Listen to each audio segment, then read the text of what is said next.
Hey y'all, welcome to Paige's Perspective, where I help you find your inner strength to cope with life. On today's episode, I pulled some quotes from some books that have been very influential to me. We have these book recommendations on our website at twfo.com under books, and many of these are just life skills books, which I recommend them more than addiction-based books or codependency books or what have you. These are the books that really helped me during some dark times. Some of them are based on addiction, abuse, and toxic relationships, but I'm really big on books that help me get out of my comfort zone and change my perspective on things. Because that's what getting through life really is. It's changing perspectives instead of sitting in the same thoughts and beliefs that are no longer beneficial for you. It's about personal development and becoming who we want to become. So I'm going to discuss the following books. Why Does He Do That by Lundy Bancroft, The Power of Now by Eckhart Tolle, Change Your Thoughts, Change Your Life by Dr. Wayne Dyer, Can't Hurt Me by David Goggins, Stop Doing That Shit by Gary John Bishop, Unfuck Yourself by Gary John Bishop, The Subtle Art of Not Giving a Fuck and Everything is Fucked, a book about hope by Mark Manson, Good Boundaries and Goodbyes by Lisa Turkhorst, Enough is Enough by David E. Clark, and The Comfort Crisis by Michael Easter. All right, let's just get into it. I'm going to start with Stop Doing That Shit by Gary John Bishop. So this book is about the bad habits and behaviors that stop people from living their best lives. He helps us notice harmful patterns, taking responsibility for our actions, and stop getting stuck in negative thought patterns. It offers practical tips on how to grow through self-awareness and accountability. So the first quote I pulled is, "You're not broken, you're just thinking in a broken way." This just means that you're not messed up as a person. You just have thoughts that might be holding you back. And by changing the way you think, you can change how you feel and live your life. The next quote is, "You have a choice every moment of the day to make a new decision." No matter what's going on, you always have the power to make a different choice. It's never too late to change your mind or do something new. This is a sign of intelligence when we are able to shift our thoughts and beliefs based on new information instead of staying rigid in our beliefs forever. Intelligence isn't just knowing things. It's knowing when and how to change your mind to align with what's more accurate or effective based on what you've learned. We give you all the tools on our podcast that brings different information to light, and what you do with it is what makes a difference. The next quote from that book is, "You are where you are because of who you are." This means that your actions, decisions, and mindset brought you to where you are today, and it encourages you to take responsibility and make changes if you want things to improve. In many of our listeners' situations, our partners have done some really shitty things and put us in really shitty situations, but it's ultimately up to us to make decisions that align with our values. It's getting out of that victim mentality and realizing that you have more power than you think. You just have to take action. Okay, the next book is Unfuck Yourself by Gary John Bishop. And this book helps people take charge of their lives by teaching them how to manage negative thinking and self-doubt. So he encourages readers to stop overthinking and start doing, focusing on actions that move them toward their goals. It's a simple, no-nonsense guide that shows how taking responsibility for your thoughts and choices leads to personal power and a clear mind. The first quote I pulled is, "You are not your thoughts, you are the one who listens to them." So this just means that your thoughts don't control or define who you are.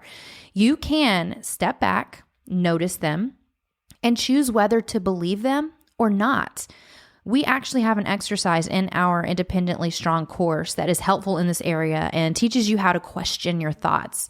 So if you're interested, use code Wheelies75 for a 75% discount on the whole program. That's the only plug I'm going to throw in here, guys. So bear with me.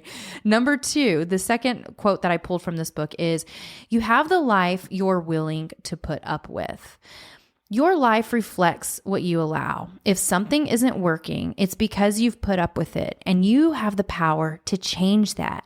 Again, this gets you out of the victim mentality and is so damn empowering, knowing that you have control of changing yourself and your situations. Now, you can't change someone else, but you can change and control yourself. The third quote I pulled from this book is, "Action is the antidote to fear." When you feel scared, the best way to move past it is by taking action, doing something, even if it's small, making the fear shrink. Guys, I'm afraid of public speaking. I'm afraid of putting myself out there, but here I am with a microphone. I host weekly meetings. We do workshops. I get in front of people and I put myself out there, and that's scary as hell. But I refuse to avoid it because it is making me stronger. The more I do it, the more my body recognizes that it's not something to be afraid of, that it's not going to harm me, that it's okay to do it. All right, the next book I'm going to discuss is The Subtle Art of Not Giving a Fuck by Mark Manson. And he says that life gets its meaning from the struggles we face. So instead of trying to be happy all the time, he suggests we pick what really matters and focus on only those things. Not everything can be fixed, and that's okay. The book encourages readers to accept their limitations, take responsibility for their actions, and get comfortable with challenges because that's how we grow. The first quote is, "You can't be an important presence for some people without also being a joke to others." So this means that no matter what you do, not everyone's going to like you. Not everyone's going to approve you. Some people will admire you and others might not take you seriously at all. Manson is reminding us that it's normal to have critics and supporters and that seeking universal approval is impossible.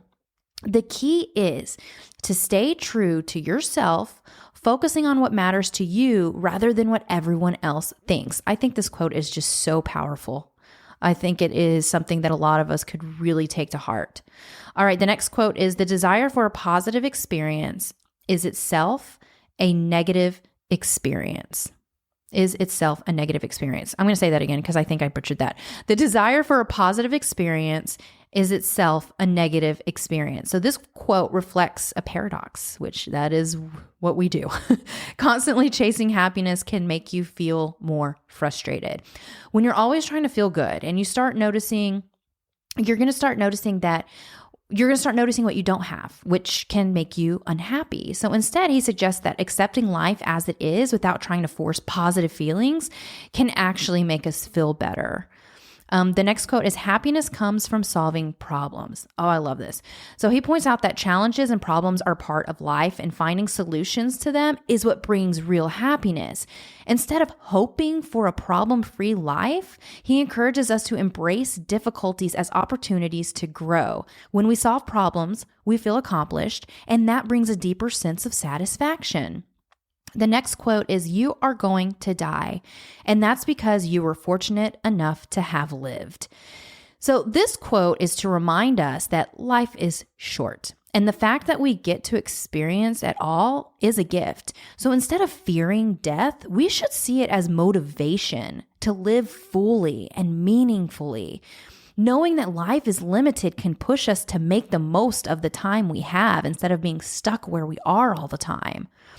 All right, the next book I'm going to talk about is Everything is Fucked by Mark Manson. If y'all can't tell, my favorite F word is all throughout this podcast, so sorry about that. Not. So Manson talks about how hope can be tricky in a chaotic world. He explains that most of our choices come from emotions, not logic. And the book criticizes how society is obsessed with being happy and comfortable and pointing out that real personal growth only happens when we face challenges and pain. He encourages readers to create stories about their lives that give them meaning, even when things are uncertain or tough. The first quote I pulled is, "There is no such thing as change without pain, no growth without discomfort. It's impossible to become someone new without grieving the loss of who you used to be." So he's saying that change isn't easy. It's uncomfortable.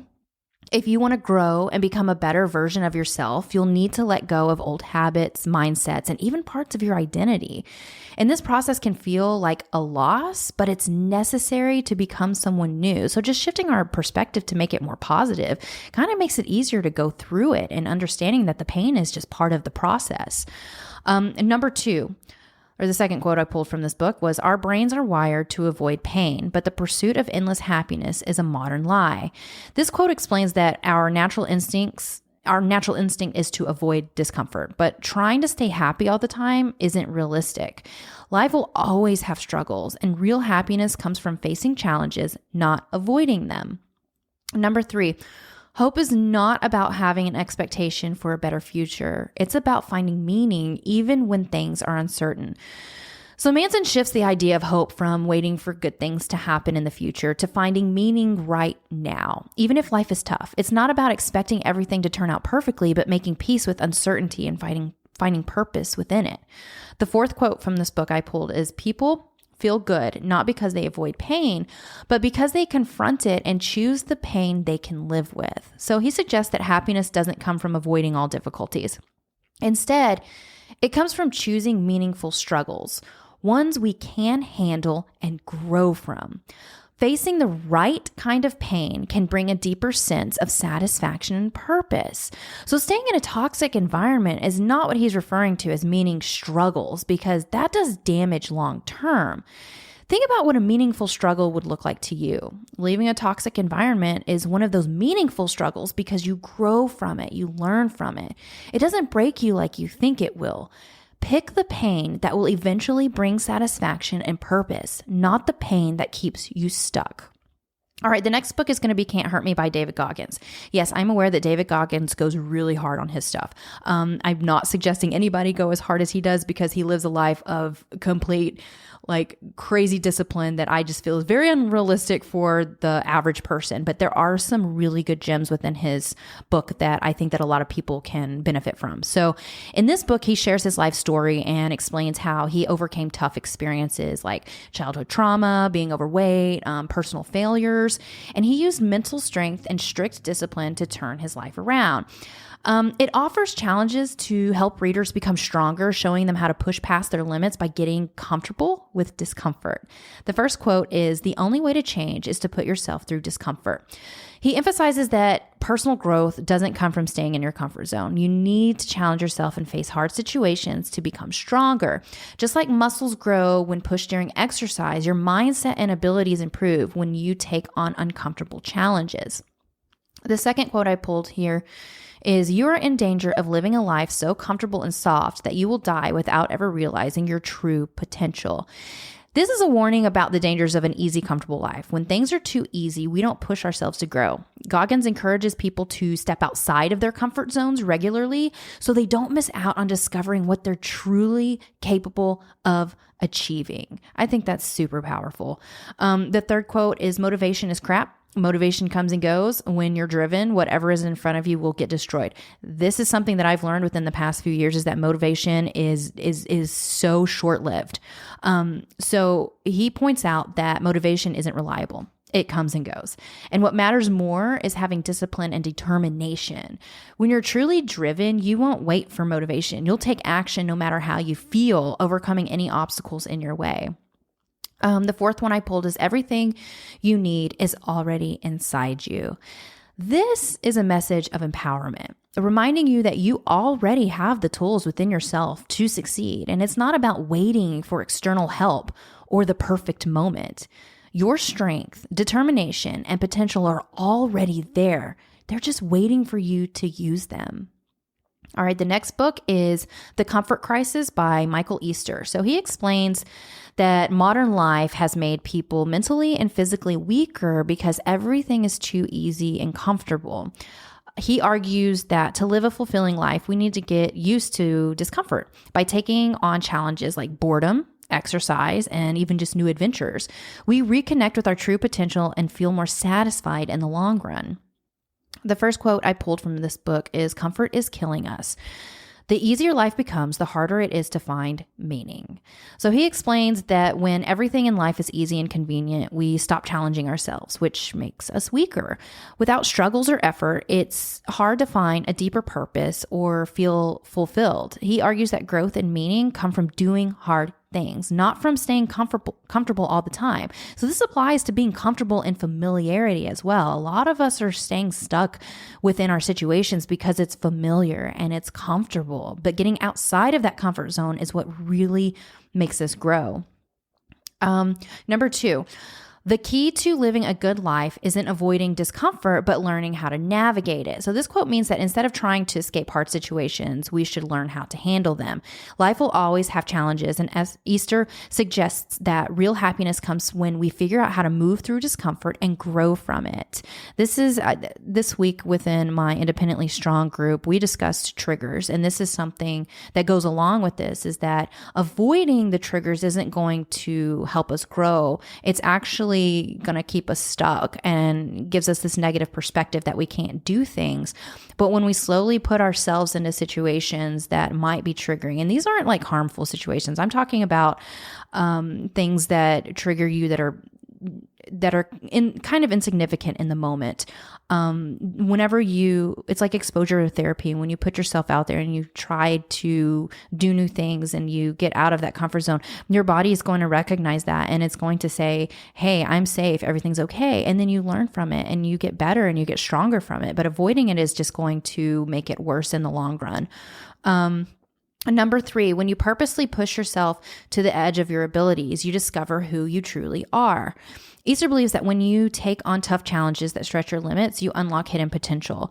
You don't find out how strong or capable you are until you step outside of your comfort zone and do things you didn't think you could do. Number 4, boredom is a gateway to creativity. In discomfort, we reclaim our attention. I love this one. So he suggests that boredom isn't a bad thing. It's a chance to spark creativity. Our life these days is full of distractions. We are always on our phones and social media, and that blocks our creativity. When we let ourselves be bored or uncomfortable for a while, we can focus better and new ideas can emerge. I believe this to be true even when we sit alone and feel uncomfortable. Sit in it, and your body will eventually be trained that it's okay to be bored and alone. It can be a powerful exercise to practice instead of trying to avoid it. It reminds me a bit of sitting in silence when you're around others. Some people are really uncomfortable sitting in silence when others are around.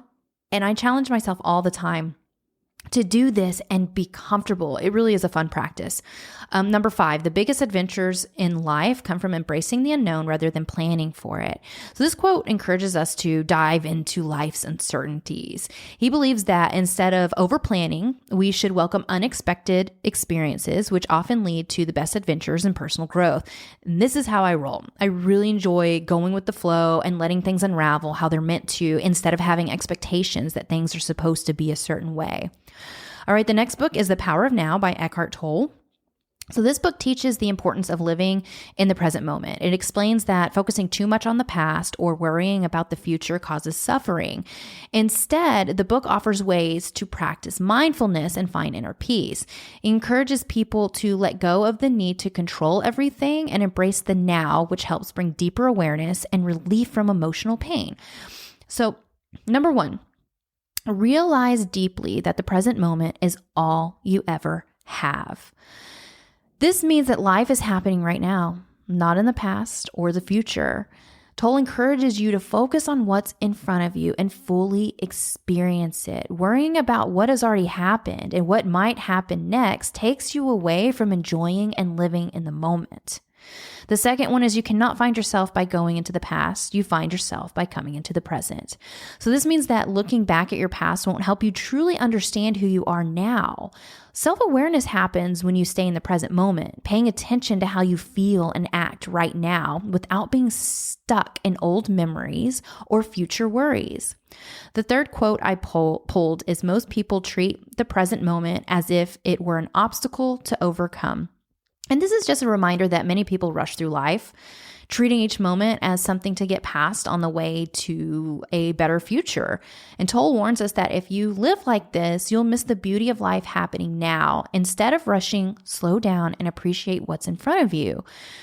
In this book, Tolle talks about how in ancient times people saw women as symbols of divine power, what he calls the original goddess. And this was because women could create life, which made them deeply connected to nature and life itself. Back then, societies honored these qualities like nurturing, intuition, and presence.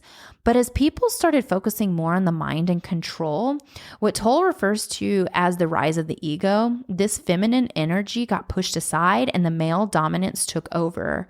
He explains that reconnecting with these lost qualities, such as being present and accepting life as it is, can help us find peace again. Tolle's message is that spiritual balance means embracing both the feminine and masculine parts of ourselves, moving beyond rigid roles, and learning to just be in the present. I really, really loved this book, guys. All right, the next book is going to be Change Your Thoughts, Change Your Lives by Dr. Wayne Dyer. This is the one where I read a passage a day. It is Dyer's take on the Tao Te Ching, which it shows how changing the way you think can change your life. It teaches readers to focus on being peaceful, accepting things as they are, do not get that confused with tolerating, and not getting too attached to outcomes. And each chapter explains one of the Tao's teachings and applies it to modern challenges like personal growth and relationships. So the first quote I pulled is, when you change the way you look at things, the things you look at change.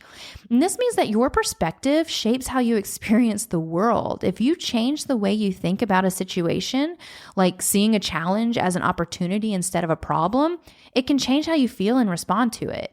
Dyer's point is that shifting your mindset can transform your experience for the better. The next quote I pulled is, relax, let go, allow, and recognize that some of your desires are about how you think your world should be rather than how it is in the moment. So this encourages us to stop trying to control everything and instead go with the flow of life. Dyer suggests that many of our frustrations come from wanting things to be a certain way. And if we let go of these expectations and accept what's happening, we can find peace and enjoy life more easily. All right, the next book. This is Why Does He Do That by Lundy Bancroft. This is the #1 book that Matt and I recommend wheelies read. It's a difficult read, but it's a necessary read. It explains the mindset of abusive men and it challenges common myths about abuse. So Bancroft says abuse isn't caused by anger, emotional issues, or substance abuse. It comes from a need for control and a sense of entitlement. So the book helps victims recognize signs of abuse and offers advice on how to escape toxic relationships. It also emphasizes that real change comes from holding abusers accountable and provides tools for healing and moving forward. So the first quote I pulled is, an abusive man may struggle with substance abuse, but his behavior is not caused by the substance. Drugs or alcohol do not create the entitlement and need for control that drives abuse. Whew, I know. That's a tough one. That's a tough one to hear. But this means that while an abuser might have issues with alcohol or drugs, the substance isn't the reason for his abusive behavior. Abuse comes from a deeper belief that he has the right to control others. And this attitude doesn't disappear just by stopping substances. It's important to understand that recovery from addiction doesn't guarantee the end of abuse. The second quote I pulled is, the scars from mental cruelty can be as deep and long-lasting as wounds from punches or slaps. Emotional abuse can hurt just as much as physical abuse, sometimes even more. Physical wounds may heal, but the mental damage from constant insults, manipulation, or humiliation can stay with a person for years, making emotional recovery more complicated. The next quote is, an abuser can seem emotionally needy. You can get caught in a trap of catering to him, trying to fill a bottomless pit. So with this quote, abusers often act like they need constant attention and support, making their partners feel responsible for keeping them happy. However, no matter how much the partner tries, it's never enough. This dynamic allows the abuser to maintain control by keeping the other person emotionally drained and always trying to please him. The fourth quote, he doesn't have a problem with his anger. He has a problem with your anger. So this means that abusers aren't really struggling with managing their emotions. They're just trying to control yours. They may get angry when their partner stands up for themselves because they don't want to lose power or face opposition. It's not about uncontrollable rage. It's about manipulating their partner's emotions to maintain dominance. The next quote is, if a man says he mistreats you because of his problems with a previous partner, stop believing him. So this warns against falling for excuses where an abuser blames his bad behavior on someone from his past, saying that another person made him act this way is just a way to avoid responsibility. If he doesn't take ownership of his behavior, the abuse is likely to continue. The next book I pulled is Good Boundaries and Goodbyes by Lisa Terkerst. I don't know how to say her last name, but these are all on our website if you want to find them. So this book explains the importance of setting healthy boundaries, especially in relationships where it's hard to tell the difference between love and responsibility. So the book gives practical advice from a Christian standpoint on how to walk away from toxic situations without feeling guilty. It emphasizes the importance of self-care, self-respect, and knowing when to let go. She also shares personal stories and offers spiritual insights about forgiveness and moving on. So the first quote is, "I can love you and simultaneously let you go." This means that setting boundaries doesn't mean you stop caring about someone. You can love them from a distance, especially if staying close causes harm. It's about knowing when to step back for your own well-being without carrying resentment or guilt. Quote 2, boundaries are not just about keeping things out. They're about defining what's worth protecting. So boundaries aren't just walls to block things. They help you guard what's most important, like your peace, your health, your values. This shifts the idea of boundaries from being restrictive to being protective and positive. The third quote is, boundaries aren't just a sign of love for the other person. They're a sign of respect for yourself. So this quote reminds us that boundaries aren't just for managing relationships. They're also a way of caring for yourself. It's about showing yourself the respect you deserve by not allowing harmful behavior or sacrificing your own needs. The fourth one, just because you have to say goodbye doesn't mean it wasn't love. Some relationships come to an end, even if there was genuine love involved. This quote acknowledges that walking away from someone doesn't erase the love that was shared. It just means that the relationship is no longer healthy or sustainable. Number 5, not everything broken needs to be fixed by you. So this encourages readers to recognize that not every problem is theirs to solve. It's okay to take a step back from situations that aren't your responsibility. Even if you care about the people involved, you don't have to take on the burden of fixing everything. Okay, the last book that I pulled is Enough is Enough by David E. Clark. And it's a faith-based guide for people in abusive relationships. It provides a clear step-by-step plan to help victims leave unsafe situations with a focus on safety and gaining clarity about the relationship. So Clark explains that while divorce isn't always the solution, it's important to create space from the abuser to see things clearly. This book also breaks down myths that make people feel pressured to stay in abusive marriages. It offers both emotional and spiritual support to help victims find freedom and heal. And it's meant to help both survivors and those supporting them. The first quote is, staying in a toxic relationship won't change your partner, but it will change you, and not for the better. So this warns that staying in a harmful relationship won't make the other person improve. Instead, it will wear you down emotionally, mentally, and physically over time. The message is that the longer you stay, the more you lose yourself and your well-being, making it harder to heal and rebuild. The next quote is, you can't save someone who doesn't want to be saved. This is about setting healthy boundaries. It reminds us that no matter how much you try to help or fix someone, they have to want to change themselves. You are responsible for your actions, but not for changing others, especially if they aren't ready to do the work. The next quote is, if you feel like you're drowning in a toxic relationship, maybe it's time to start swimming towards shore. This encourages people in unhealthy relationships to take action instead of staying stuck. Just like a swimmer who needs to head for shore to survive, the message is that it's okay to leave a relationship that's pulling you down. It's the first step towards saving yourself. The next quote is, love shouldn't hurt. This quote is a reminder of what real love looks like. If a relationship is filled with constant pain, manipulation, or abuse, it's not the kind of love you deserve. Healthy love brings support and joy, not suffering. And the last quote is, there is strength in walking away. Walking away from a toxic relationship can feel scary, but this quote empowers people to see it as a courageous and strong choice. Leaving isn't a sign of failure. It's a step forward towards reclaiming your life, your health, and your happiness. Okay, I know this may have been a lot to digest for Paige's perspective, but I hope you have taken some gems from it. Again, all of these books are on our website at twfo.com under books if you're if you would like to check them out. So that's all I have for this week. Until next time, I'm Paige. Bye.